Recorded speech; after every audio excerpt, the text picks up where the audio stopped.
We've heard that the Titans have everybody but their mascot at Cam Ward's Pro Day, and the Browns have two guys. Do you think there's any way at all the Browns try to trade up to get Cam Ward? And then the other thing is, how far back would you be willing to trade? Let's lump those together. Sure. I think if the Browns have Cam Ward rated significantly higher than Shadur Sanders or whoever their quarterback number two would be, I certainly think it makes sense to try to trade up to number one.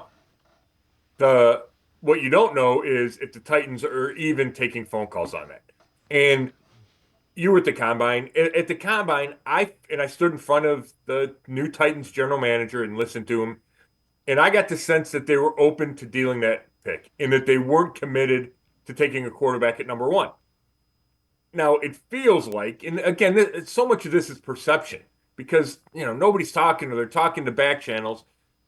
The perception is that they're going to take Cam Ward, and the fact that they didn't make any big moves in a quarterback in free agency would signify that. But I don't know if we can just bank on that. Obviously, they have to be in Miami for the pro day because you have the chance to take the best quarterback in the draft or the guy perceived to be the best quarterback in the draft. But if they don't love him at number one and like Sanders, and they could take Sanders at one, or like one of those next tier guys, they're in a similar position to the Browns where they could wait, trade out of number one, get extra picks. It feels like the Titans are on a longer term development program, right? A bigger rebuild than the Browns are. The Browns are trying to win right away. I think the Giants at number three are trying to win right away. So I could see a scenario where the Titans say, yeah, we don't have to take a quarterback now. We can wait on that, where I'm not sure the Giants and Browns can afford to do that. So if that's the case, if you can get Tennessee to make a trade there and you really have a much higher grade on Ward than you do on any other quarterback, I certainly would try to do that if we're out of the Browns. And as far as trading back, I feel like there's maybe 5 or 6 quote unquote premium players in this draft. So that would be my first stopping point.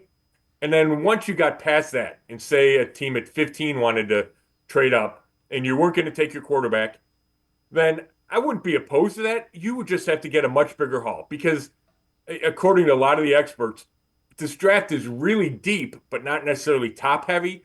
So once you get past your top two quarterbacks, Carter, Travis Hunter, Mason Graham, then I feel like if you're not going to get one of those top 5 or 6 guys, you can move back and still get a lot of players that can come in and have an immediate impact. And maybe if you move down to 15, then I'm open to the idea of taking a left tackle, where I don't think there's a left tackle I would take in the top 5. Yeah, and you would presume you would get potentially a first-round pick next year or the year after or something if you're dropping back that far.